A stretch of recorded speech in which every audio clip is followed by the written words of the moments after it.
sometimes, remember, there's no such thing as strengths and weaknesses. It's just characteristics and attributes. That's all it is. So Simon, you're a ball of energy. You've got all of this talking. It's fun and charming. That's because you're enjoying it, right? But the exact same characteristics and attributes that I have, like a wind-up toy, in the wrong environment, people are like, he doesn't stop talking. I couldn't get a word in edgewise. It's my freaking podcast. I think I asked one question. Like, what the fuck? It's a blessing and a curse.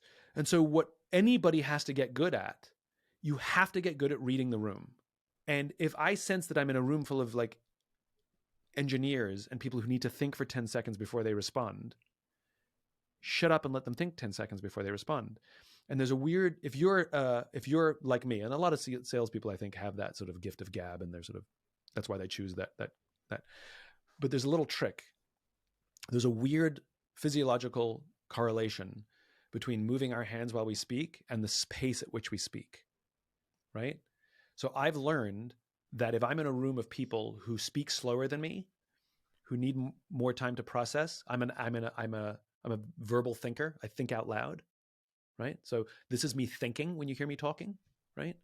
But when I'm with people who think to themselves, they think quietly, and every time I speak, I'm interrupting their thoughts. I'm making it hard for them. I've learned to hold my hands still. And there's a weird thing is when I hold my hands still, I actually speak slower. I am not forcing myself to speak slower right now, but I can hear that I'm speaking slower right now because my hands aren't moving. And so I've learned to read a room and adjust my style to make the people in the room comfortable and more likely to listen to me. But if somebody's also a fast talker and they're also an outside thinker, then I can let go of my hands and I can do whatever I want. I can speak as fast as I want.